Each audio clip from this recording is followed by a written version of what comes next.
receba a adoração da sua igreja. Receba a alegria que procede dos nossos corações em sua presença, Jesus. Nós temos te amado, meu Senhor. Nós temos adorado em tua santa presença. Nós temos recebido aquilo de tua parte que tem alimentado as nossas almas, endireitado os nossos caminhos e criado, ó Deus, uma afinidade de ti conosco. Nós te louvamos e te bendizemos pela ação da sua palavra, de graça, de misericórdia, de poder, com as nossas vidas e todo o planejamento e propósito do Senhor sobre nós. Nós te louvamos e te damos graças pela ação do teu Espírito Santo. E eu quero te pedir por todos aqueles nesta noite que estão procurando de ti uma resposta, que estão procurando de ti uma solução. Ó Deus, em nome de Jesus Cristo, aqueles que precisam do toque do teu Espírito Santo, aqueles que precisam, ó Senhor, da ministração da palavra profética sobre cada coração. Ó Senhor, venha tirar todo impedimento para a absorção da sua palavra. Ó Senhor, venha tirar toda a resistência humana ou maligna, ó Deus, com respeito à resistência à sua palavra, mas que a sua palavra possa correr como um rio, possa sarar os corações, possa edificar as vidas. Nós a te clamamos, ó meu Deus, nós rogamos diante da tua presença, meu Pai, e nós te pedimos que a mão poderosa do Senhor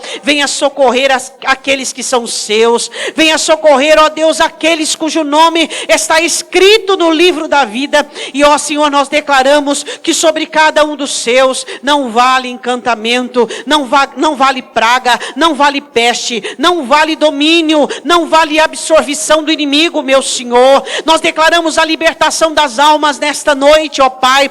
Aquele que estava prestes a titubear, prestes a acreditar, Senhor, prestes a condenar a própria vida por meio dos créditos às vozes do inimigo. Ó Deus, nós queremos em nome de Jesus que haja libertação sobre o teu povo pelo poder da tua palavra. Nós te pedimos em nome de Jesus. Nós temos sido um povo que temos sido sarados, nós temos sido restaurados, nós temos sido edificados pelo poder da tua palavra. E o Senhor é aquele que tem nos mantido de pé, o Senhor é aquele que tem nos sustentado, o Senhor é aquele que tem estendido sobre nós a sua mão, ó Deus, e nós te glorificamos por isso. Nós te rendemos graças. Nós somos o povo que declara: mais são os que estão conosco do que aqueles que são contra nós, em nome de Jesus. Diga amém.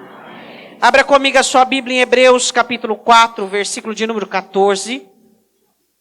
Hebreus capítulo 4, versículo 14.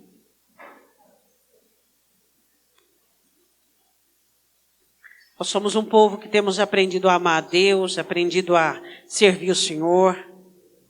E é isso que nós queremos para nós. É isso que nós queremos para a nossa vida. A nossa alma seja edificada dia após dia. Hebreus capítulo 4, versículo de número 14. Visto que temos um grande sumo sacerdote, Jesus, Filho de Deus, que penetrou nos céus, retenhamos firmemente a nossa confissão. Porque não temos um sumo sacerdote que não possa compadecer-se das nossas fraquezas, porém um que, como nós, em tudo foi tentado, mas sem pecado. Cheguemos, pois, com confiança ao trono da graça, para que possamos alcançar misericórdia e achar graça, a fim de sermos ajudados em tempo oportuno. Graça e ajuda da parte de Deus. Podem se assentar abrindo comigo a sua Bíblia.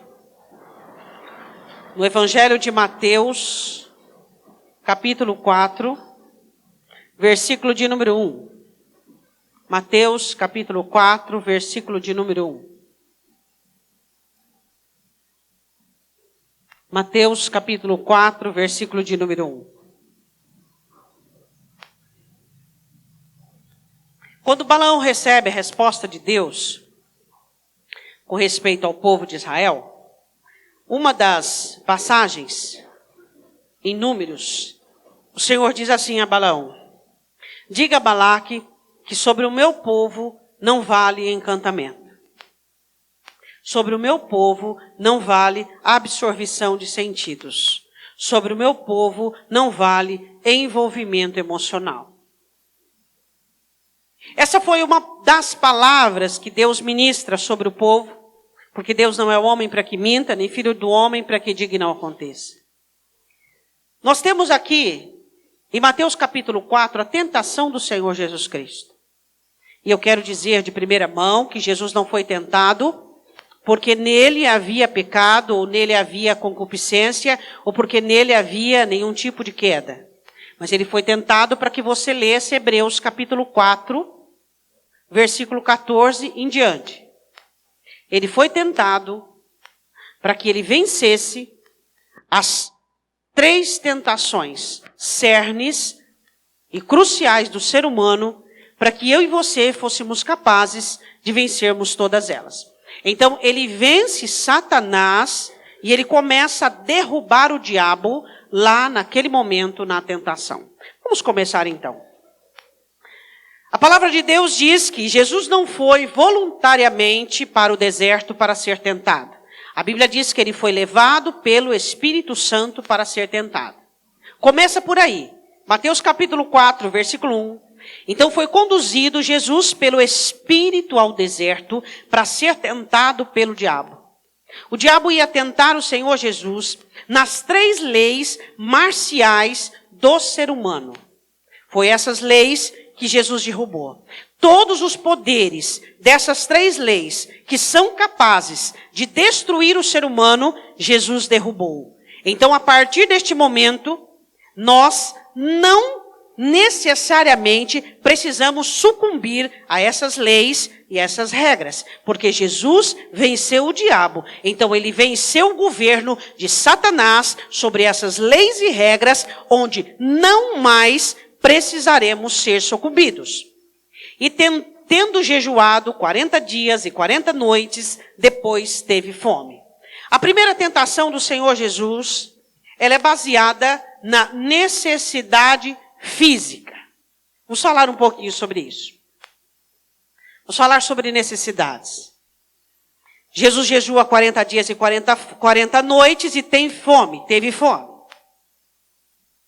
As necessidades do ser humano, elas são resultados da saída dele do Éden. Hoje o homem tem uma necessidade que se chama solidão. Porque ele deixou o Éden. Hoje o homem tem uma necessidade de autoestima, de elogio. Ele tem uma necessidade de empatia. Ele tem necessidades de ser amado. Ele tem necessidades de ser visto. Ele tem necessidades de coexistir. Ele tem necessidades, inúmeras necessidades, das quais ele começa a existir a partir daquilo.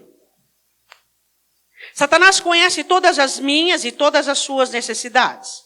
Ele sabe de tudo que você precisa para ser feliz ou estar bem. Ele sabe que o quanto você precisa ser amado. Ele sabe se você precisa ser visto ou elogiado. Ele sabe o quanto você precisa ser reconhecido. Ele sabe o quanto você precisa estar confortável, ser afagado, estar em boa companhia. Ele sabe de tudo isso. Sabendo disso, ele irá trabalhar as suas tentações baseado em suas necessidades. Ele conhece todas as nossas necessidades e elas são todas embasadas na nossa perda do Éden. Mas todas elas, de acordo com o ser humano, diferenciam um pouco em nível e graduação. Mas ele sabe todas as suas e todas as minhas necessidades. Ele chega para o Senhor Jesus Cristo diante de uma necessidade do Senhor de fome. Ele estava em corpo, em carne, então ele sentiu fome. E ele diz assim para o Senhor Jesus: você não é filho de Deus? Porque eu ouvi acima, quando você foi levantado da água, eu ouvi uma frase que saiu do céu. Versículo 17. Este é meu filho amado, em quem eu tenho prazer. Satanás ouviu o céu se abrindo e Deus declarando que era Pai do Senhor Jesus. E ele diz assim: você não é filho de Deus? Você pode tudo. Você pode olhar para essas pedras e você pode acabar com a sua fome. Você é independente, você tem poder. Você pode fazer isso. Por que não? O Senhor, Deus, não te trouxe em carne? Sim. Só que você continua sendo Deus. E você pode dizer para essas pedras, como Ele transformou água em vinho, como curou cegos, paralíticos, como ressuscitou mortos. Você pode dizer para essas pedras que elas se tornem em pães, para que elas possam alimentar o seu corpo. Que mal há nisso? Não tem mal nenhum. Aí eu quero falar da primeira tentação, que é fazer com que você esqueça ou desfigure a sua filiação de Deus. Quando o filho pródigo estava na casa do pai, e ele recebia todos os recursos do pai, começou a acontecer dentro dele uma insatisfação, uma quebra, quebrou alguma coisa. Alguma coisa estava sendo desligada. E essa coisa estava sendo desligada, e o que era desligado, ela era aquela admiração do filho ao pai, aquela coisa gostosa de depender do pai, aquela coisa doméstica e familiar, onde o pai me abençoa, o pai me ajuda, a bênção é do pai. E ele começa a desenvolver dentro dele um empoderamento. Ele começa a desenvolver dizendo, peraí, se ele é dono, eu também tenho a minha parte nisso. E eu posso gastar como eu quero, eu posso ser mais liberal que ele, eu sou mais inteligente que ele, porque eu sou mais jovem, certamente eu vou saber administrar melhor. Tudo bem que o meu intuito é ser feliz, é ter prazer. Tudo bem que o meu intuito é revolver isso aí para o meu bem e para o meu prazer. Mas eu vou saber mais que o meu pai a cuidar daquilo que é meu. Essa é a primeira tentação. É fazer com que nós percamos esse prazer que temos de chamar Deus de Pai. De olhar para Ele e dizer assim, eu tenho o poder de transformar pedras em pães. Eu tenho. Eu tenho poder para sair dessa situação. Eu tenho poder para resolver esse problema. Eu tenho poder para pôr um fim nisso aqui. Tenho. O Senhor me tirou do mundo, me capacitou, me habilitou, me encheu do Espírito Santo. O Senhor me deu a palavra. O Senhor me ensinou técnicas pessoais por meio da sua palavra. Eu tenho poder. Eu posso. Mas eu prefiro continuar dependendo de Ti. Sabe o que eu prefiro? Eu prefiro pegar a promessa da sua mão e não da mão do diabo. Porque sabe o que o diabo quer?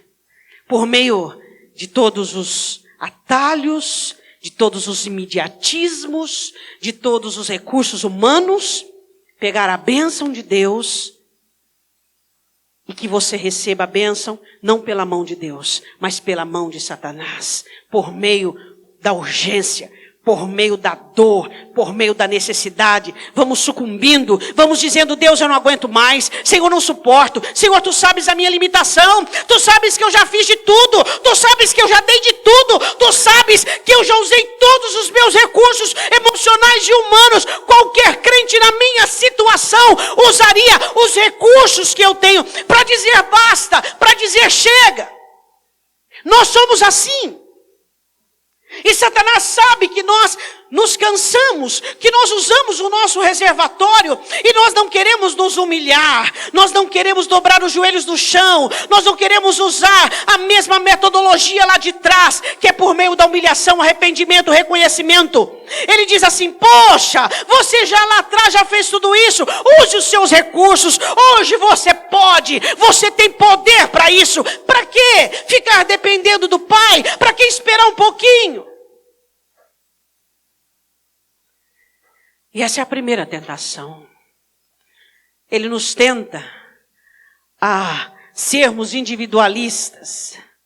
Naquele momento, Satanás ia começar a cair, porque Jesus ia vencer Satanás, o nosso inimigo, e mostrar Os meus não usarão atalhos. Os meus não sucumbirão. Os meus não usarão os feitos meus em suas vidas para facilitarem a própria jornada.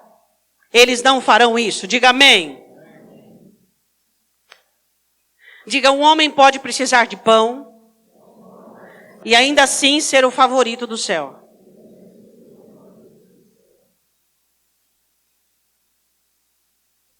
Um dia Esaú precisou de pão. E ele troca a sua primogenitura por um prato de guisado. Tudo por quê? Porque sucumbiu a uma necessidade.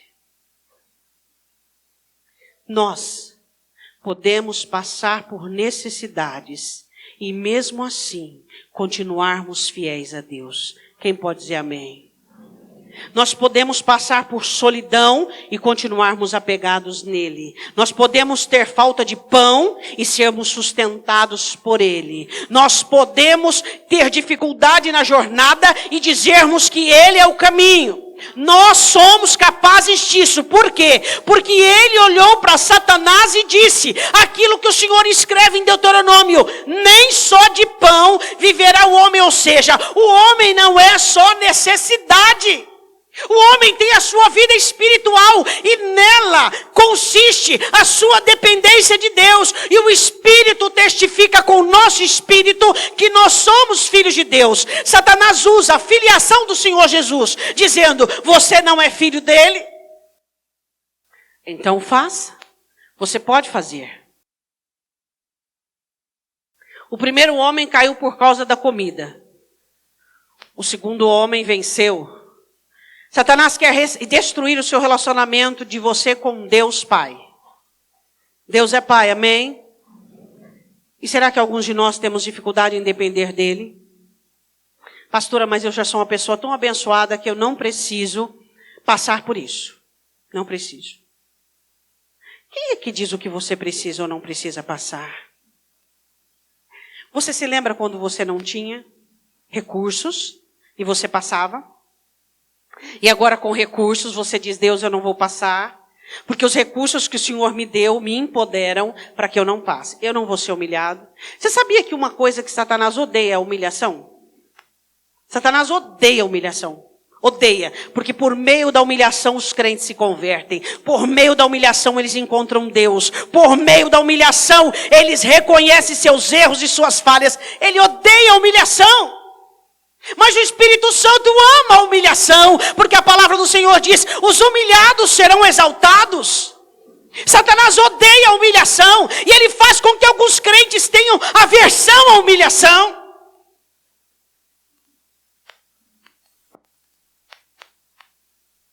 Ele diz a Jesus: seja seu próprio provedor. Satanás diz para você: seja seu próprio provedor.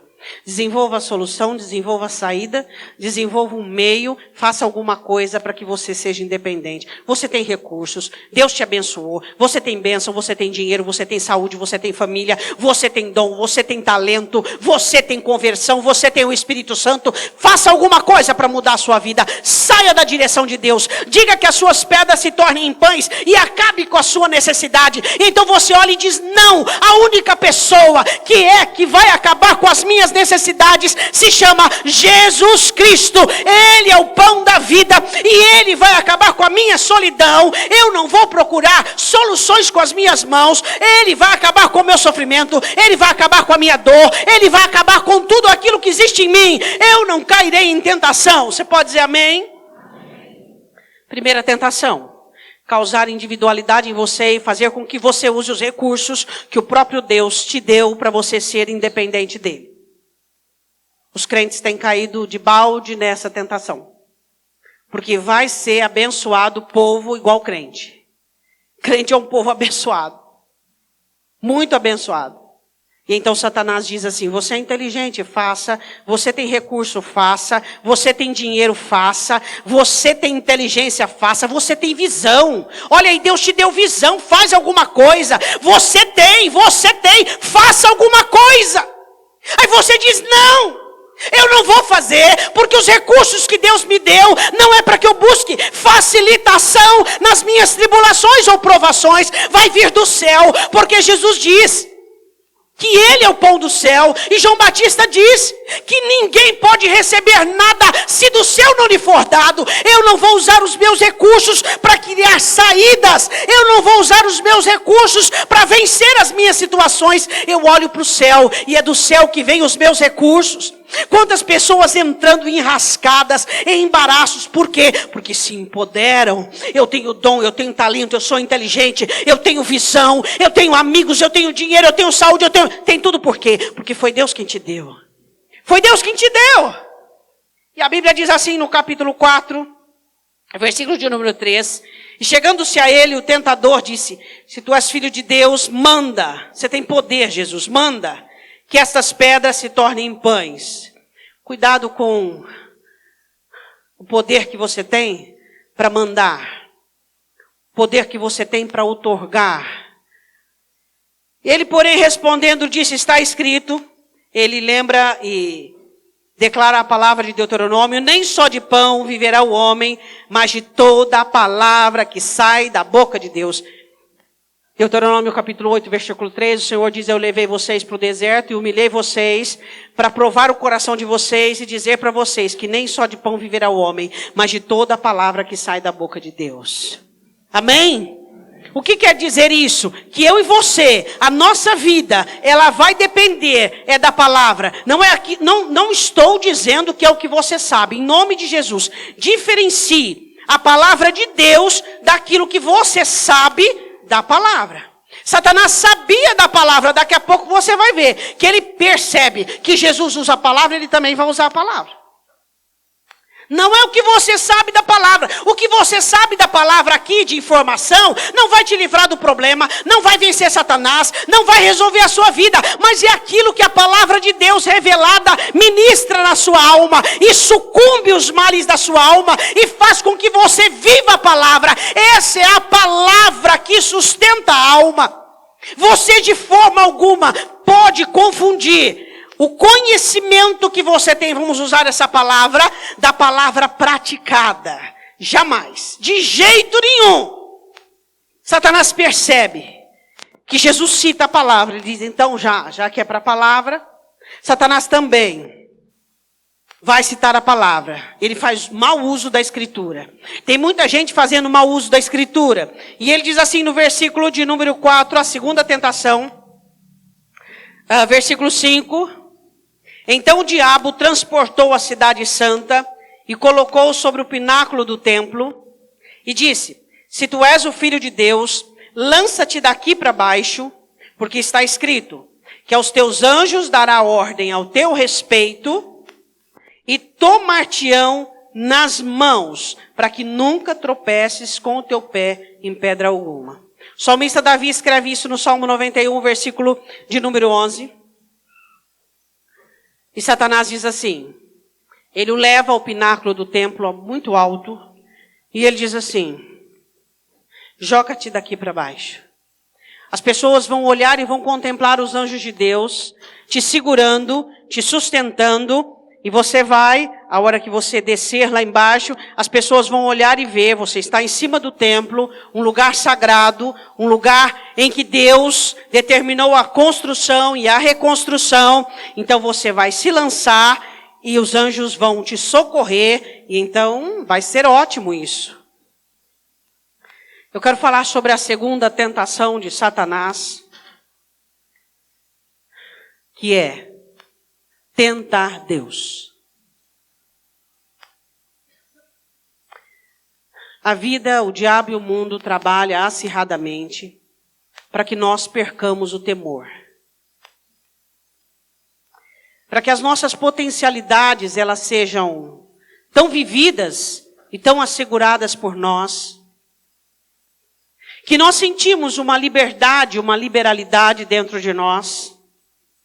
E começamos a criar dentro de nós algumas regras particulares baseadas naquilo que nós achamos. Então nós começamos a deslizarmos levemente nas regras e nos mandamentos.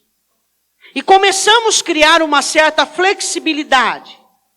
E começamos a dizer para nós mesmos, isso pode, isso pode, isso pode, isso pode, isso pode, isso pode. E o resultado disso é esfriamento espiritual. E o resultado disso é embaraço espiritual. E o resultado disso, de tentar Deus, é distanciamento para com Ele.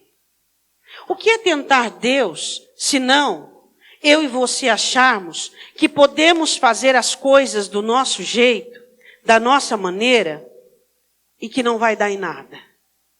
O que é tentar Deus, se não perdemos o temor ao sermos embasados e respaldados pelos nossos sentimentos e pelas nossas razões e dizermos assim, mas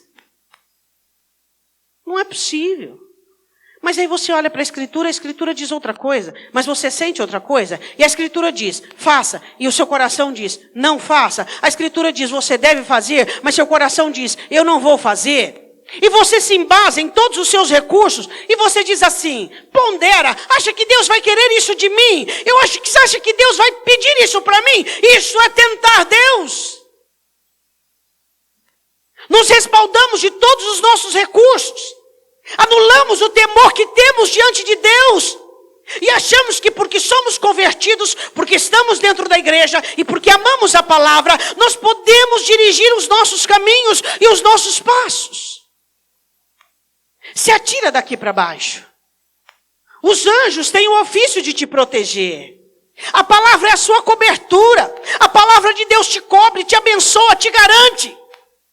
Só que a palavra de Deus não garante aqueles que não têm temor, que não têm equilíbrio, aqueles que não conseguem enxergar o seu lugar. Por mais que você tenha de Deus, você nunca vai sair do lugar. Qual é o seu lugar? Prostrado diante da cruz. Por mais que nós tenhamos de Deus, nós nunca vamos deixar o nosso lugar, que é em adoração, é em prostração, é em serviço a Deus. É assim que Deus quer que nós vivamos. E o diabo quer que você desafie Deus. O diabo quer que você use a Escritura para desafiá-lo, porque Deus quer que eu seja feliz. Deus quer que eu tenha o melhor dessa terra. Ele quer que nós façamos uso da palavra, para que nós saiamos da direção de Deus. Cuidado com as tentações de Satanás, quando ele usa as suas necessidades, para que você use tudo que Deus te deu para saná-las. Cuidado com as tentações de Satanás, quando ele usa todas as suas potencialidades, tudo aquilo que você tem recebido da parte de Deus, para que você tente Deus. Diz para mim, um crente que ouve a Escritura, que ouve a palavra pregada, e que dia após dia a palavra vem convencendo, vem tratando e vem falando com ele, e ele endurece a cerviz e persiste no erro. O que esse crente está fazendo? Não tentarás o Senhor teu Deus. Não abuse da graça. Não abuse da graça. Não abuse do amor de Deus. Deus ama você. Deus tem muito mais interesse do que nós em fazermos a nossa vida dar certo. Só que nós precisamos entender que nada gira em torno de nós. Tudo gira, você acabou de cantar, em torno dele. Quando é que os crentes se perdem nas tentações? Quando você acha que você é o centro de tudo. Eu não sou o centro, você não é o centro é Jesus Cristo, e Ele morreu para isso, para ocupar o lugar de governo, o lugar de rei. Então quando Satanás chegar para você e dizer assim, olha a sua necessidade, use o que Deus te deu para sanar, você tem recursos, esbraveja, fala, põe as coisas no lugar, manda, faz, acontece, você diz não, tudo que eu tenho que receber é de Deus. Quando Ele chega para você e Ele diz assim para você, tente, faça, você pode, arrisque, desafie-se, você consegue, e você diz, não, eu não posso tentar Deus, eu não posso abusar da graça e da comunhão com Deus, por mais que Ele me ame, que eu o ame, eu sei o meu lugar, e eu sei o lugar dEle. Existem pessoas que chegam para orar descabidas, sem teor. Existem pessoas que chegam para cultuar sem teor. Não tentarás o Senhor teu Deus. Haverá um tempo em que o Espírito Santo não estará mais na terra. E as pessoas irão buscar desesperadamente pelo Espírito Santo. E as pessoas não conseguirão mais serem convencidas. Elas não conseguirão mais chorar na presença de Deus. Elas não conseguirão mais ser consoladas. Elas não conseguirão mais ter discernimento e nem visão. Esse dia se dará quando a igreja não estiver mais na terra. A única causa desta terra ainda ter unção, graça, poder é por causa da igreja. A noiva está aqui. E quando a noiva sair daqui, não haverá mais o Espírito Santo de Deus. Não haverá mais. Quando o apóstolo Paulo diz assim: não resistam ao Espírito, não apaguem o Espírito Santo. Ou seja, como vocês poderiam resisti-lo ou apagar se ele foi dado a vocês para que vocês cheguem até o dia do Cordeiro, para que vocês estejam até o dia do Cordeiro? Como vocês podem virar as costas para aquele que veio para ajudá-los a chegar até o fim, até o dia de Cristo? Satanás tenta você a viver a vida da sua maneira, a fazer as coisas do seu jeito, a remendar a sua vida e usar recursos. Mas eu quero dizer uma coisa para você: não pegue o que é de Deus pela mão do diabo. Não faça isso. Deus ama você. Tem que ser pelos meios divinos. Tem que ser pela obra divina. Porque você não vai sair da aflição. Você vai sair um vencedor. Você não vai só sair do problema. Você vai sair uma pessoa inteligente. Você não vai só livrar-se da tribulação. Você vai sair uma pessoa com discernimento. O objetivo de Deus não é tirar você do problema. É tirar o problema de dentro de você. E nas tentações, Satanás faz o quê? Ele vai olhar para nós e vai observar aquilo que existe dentro de nós. Se é soberba, se é arrogância, se é individualidade, se é empoderamento. Se realmente nós achamos que as coisas giram em torno de nós. E ele diz: eu vou fazer esse crente desviar. E eu vou fazer esse crente desviar. E eu vou fazer igualzinho eu fiz com Eva. Ali estava a serpente. Ali estava o filho, a semente da mulher, vencendo o grande dragão. Ali estava Satanás, ele conseguiu com Eva e Adão. O primeiro homem caiu, mas ali estava o segundo homem, que era o coração de Deus na terra. Ali estava Jesus, vencendo Satanás, para dizer para mim e para você: vai, derruba, é a vez de vocês. Ele estava enfraquecendo todos os pontos cardeais da tentação. O homem cai porque quer ser independente de Deus. O homem cai porque acha que é o centro de todas as coisas, e ele é empoderado, e ele confunde as coisas, e o homem cai por conta do poder. Jesus derruba os 3 pontos cardeais de Satanás e da tentação para o homem. Então hoje está fácil. Olha para o teu irmão e diz: está fácil. A casa só não pode estar varrida, adornada e vazia. A casa tem que estar ocupada. Jesus tem que estar no centro. Ele tem que governar. Ele tem que estar. Ele tem que tomar posse. Ele tem que estar ali. A casa tem que estar ocupada. Diga amém. Você sabia que Jesus ama você? E Ele não quer que você caia nas redes, nas garras, nos artifícios de Satanás. Então Ele está olhando para a pedra que está no teu caminho. E Ele está dizendo assim para você: para que continuar sofrendo? Para que continuar aí com fome, com necessidade? Olha o que Deus te deu. Deus te deu dinheiro, Deus te deu saúde, Deus te deu inteligência. É com a inteligência que você resolve isso, resolva. É com o empoderamento, é com o dom e com o talento, resolva. É com o quê? O que você tem? O que Deus te deu, filho pródigo? O que Deus te deu? Use o que Deus te deu para que você seja feliz, para resolver os seus problemas. Você pode. Você não é mais aquela pessoa que Deus tirou você do mundo e que você não tinha um tostão furado.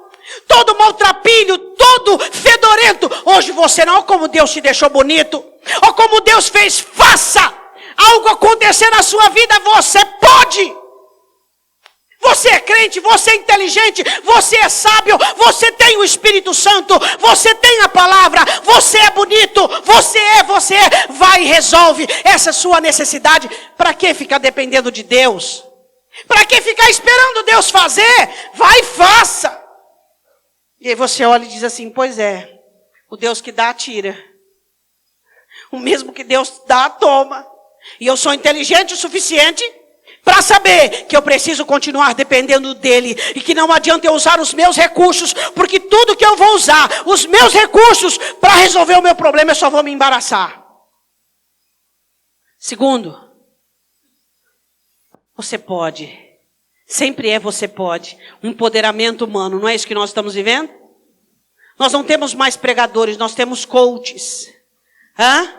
E o povo ama, e o povo ama. O empoderamento humano, o empoderamento humano, o empoderamento humano.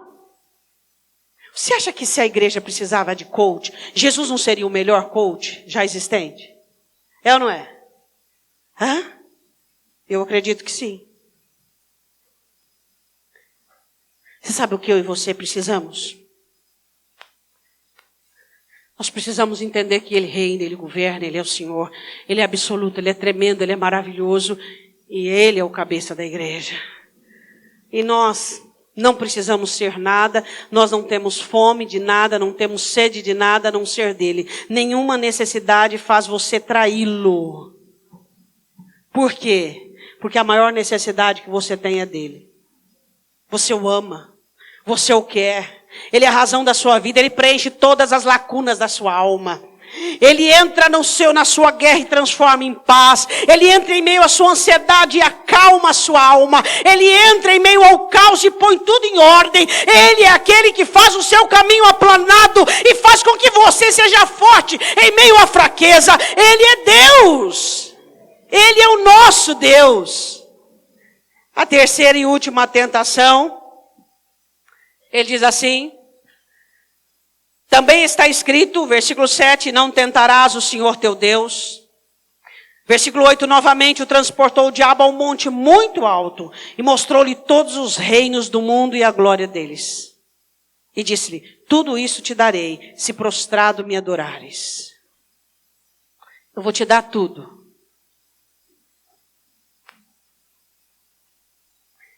Se você se prostrar e me adorar, só uma joelhadinha rapidinho e tudo é seu. Quê?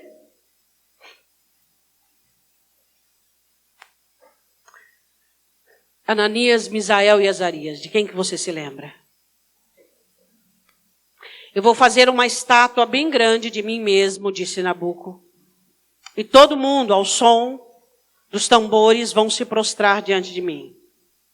Todos vão se prostrar diante de mim. Então os três moços olham para aquilo. Ainda que Deus não nos livre, nós não nos prostraremos. Então o rei tem a visão de quem? Do quarto homem. Prostração diante daquilo que Satanás está fazendo. Prostração. Nós nos prostramos, nós nos rendemos, mas diante daquele que venceu o diabo. Nós nos prostramos e nos rendemos diante dele e confessamos a nossa miséria, confessamos a nossa culpa, buscamos arrependimento, confessamos o quanto o amamos e o quanto somos dependentes dele, mas quanto Satanás, nós resistimos cara a cara ao diabo. Prostração não. Prostração não. Se você se render a mim, eu te dou prazer. Se você se render a mim, eu te dou dinheiro. Se você se render a mim, eu resolvo os seus problemas. Se você se render a mim, se você se render a mim, o prato de Satanás aparentemente é bonito, mas ele mata. Se você se render a mim, eu vou fazer você feliz. Por um período pequeno de tempo, mas depois eu te levo para o inferno.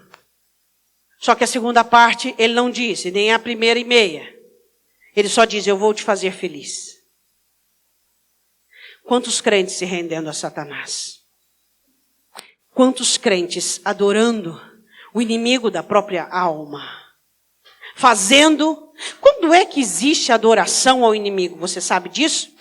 Pastor, é quando Satanás se manifesta de rabo, chifre, e eu me prostro diante dele? Não. De forma alguma. É quando você vê, por exemplo, uma linda mulher chamada Batseba, e você se deixa encantar por ela. Ou quando, por exemplo, Saul, sendo apenas rei, acha que podia ser sacerdote e sacrificou.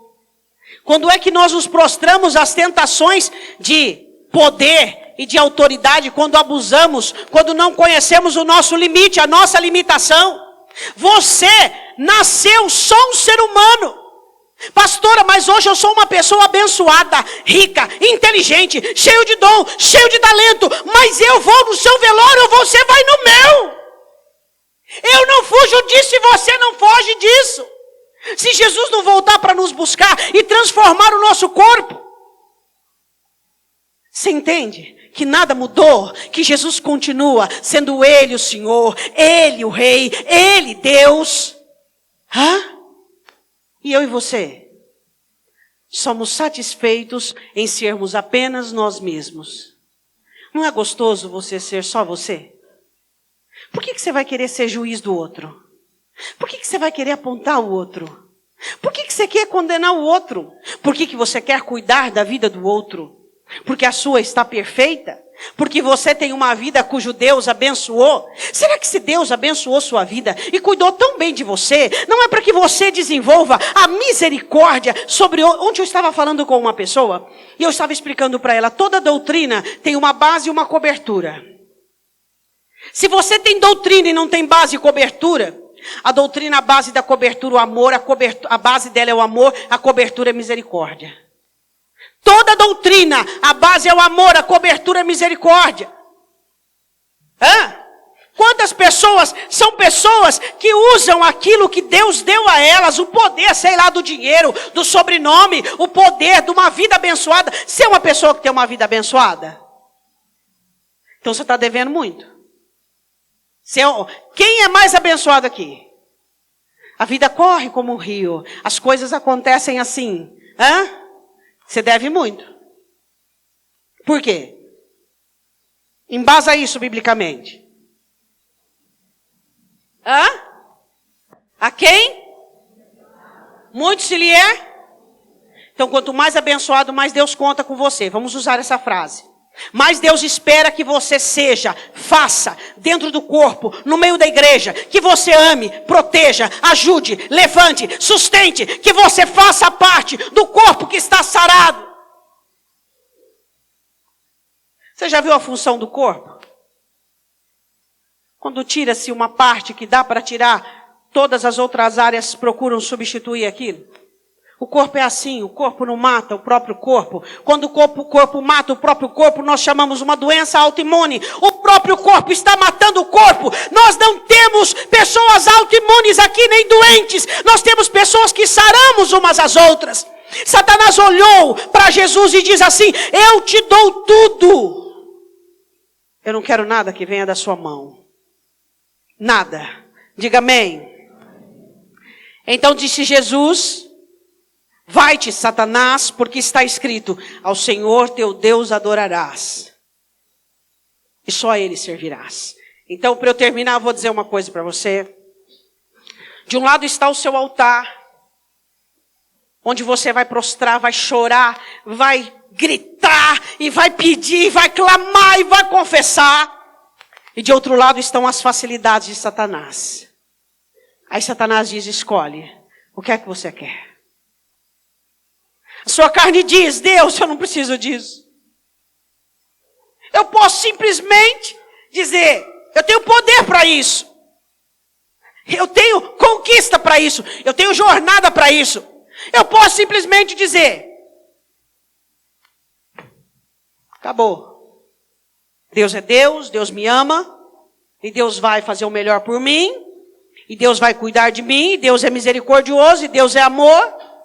e Deus é cheio de graça, e eu sou de Deus, e eu tenho a Deus. Quantos você tem visto interrompido a jornada, eles mesmos, colocando um ponto final na própria história, porque tem poder para isso? Quantas pessoas têm se prostrado diante do dinheiro? Quantas pessoas têm se prostrado diante do sexo? Quantas pessoas têm se prostrado diante da vaidade? Quantas pessoas têm se prostrado diante da religião? Quantas pessoas têm se prostrado diante da própria religião e deixado o altar do Senhor Jesus? Quantas pessoas têm se prostrado diante da própria identidade? Se você prostrado me adorares, Jesus diz: vai-te, Satanás, porque está escrito, somente ao teu Deus adorarás, e só a Ele prestarás culto. Nós não damos culto à necessidade, não damos culto à nossa vida emocional, apesar que está muito em moda, né? Você cultuar e você cultuar a sua alma. Deixa eu ver se eu estou me sentindo bem. Você já viu? Deixa eu ver que lado está o vento. Deixa eu ver se eu estou me sentindo bem. Deixa eu ver se esse culto me deixou alegre. Se ele me deixou, assim, bem-estar. Se levantou minha autoestima. Quando é que nós fomos chamados para prestar culto para nossa identidade? Ou para nossa personalidade? Quando foi? Onde é que você viu isso na Bíblia? Me mostra. Se você me mostrar, eu sou ótima em pregar isso. Eu vou pregar isso assim, ó, com o pé nas costas. Não vou derramar uma gota de suor. Me mostra onde é que está escrito isso na Bíblia. Que nós viemos para a igreja para cultuar nós mesmos, cultuar os nossos ideais, para nos sentirmos bem. Onde é que você viu isso? Me mostra isso na Escritura. Se ao cultuarmos a Deus, não é para que Cristo seja entronizado, para que nós nos lembremos do sacrifício que foi feito, para que nós vivamos uma nova vida, da ressurreição, para que vivamos essa santidade, e o mesmo rei que subiu, vai voltar para buscar uma igreja sem mancha, sem mácula e sem ruga, totalmente regenerada pela palavra, e totalmente santificada pelo Espírito Santo, que traz em si a imagem e a estatura perfeita de Jesus Cristo. Esse é o culto que Deus quer. Jesus olha para a mulher samaritana e diz assim: para com isso. Para de religião. Deus procura os verdadeiros adoradores que o adorem em espírito e em verdade. Eles são de Deus. Onde eles estão, eles são de Deus. Naquilo que eles vivem, eles são de Deus. Estão doentes, são de Deus. Eles estão passando por aflição, eles são de Deus. Eles estão tristes e são de Deus. E o Espírito Santo comunica com o Espírito deles que eles são de Deus. E eles sabem que toda aprovação e tribulação é passageira, porque o governo de Cristo é entronizado sobre eles. Diga amém. Gostaria que você fechasse os seus olhos. Pai Santo, eu quero te pedir por aqueles que estão passando por tentações satânicas. Eu quero te pedir em nome do Senhor Jesus Cristo, que o Senhor venha socorrer os meus irmãos que estão sendo tentados a desistir, tentados a se prostrar, estão sendo tentados a retroceder, a voltar atrás, a desanimar. Aqueles que são tentados, ó Deus, a tirar os olhos do Senhor. Aqueles que estão sendo tentados à apatia, ao desânimo, à frustração, meu Pai. Aqueles que estão sendo tentados a idolatrar o próprio ideal, a prostrar-se diante dos ideais, a prostrar-se diante das razões, dos conceitos e da maneira de viver.